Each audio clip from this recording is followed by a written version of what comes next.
शतायुतसमायुक्ताम्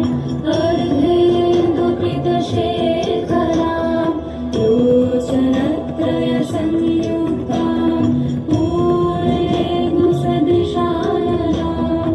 अतसी पुष्पवर्णाभाम्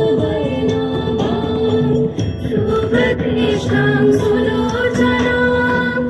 नवयौवनसम्पन्नाम् सर्वाभरणभूषिताम् सुचारुदर्शनाम् तद्वत् पीनोन्नतपयोधराम् त्रिभङ्गसारशमसधानाम् महिषासुरमर्दिनीम्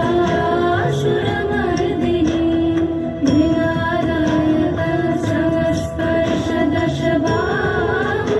समन्विताम् त्रिशूलम् दक्षिणधेयम् खड्गम् चक्रम् प्रमादभम् तीव्रवर्णम् तथा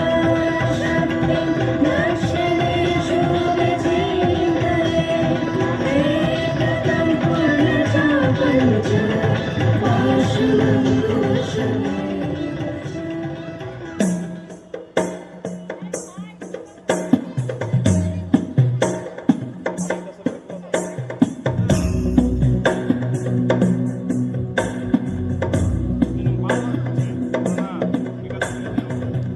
गिरिनन्दिनि नन्दितमेदिनि विश्वविनोदिनि नन्दनुते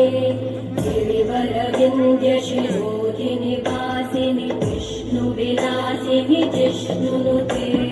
भगवति हेशिति कण्ठकुटुम्बिनि भूरिकुटुम्बिनि भूरिकृते जय जय हे महिषासुरमर्दिनि रम्यकपर्दिनि शैलसुते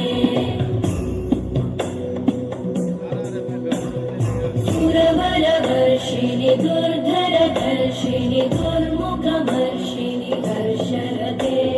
त्रिभुवनपोषिणि शङ्करतोषिणि कल्मषमोषिणि कोशरते तनुजनिरोषिणि दिविसुतरोषिणि दुर्मदशो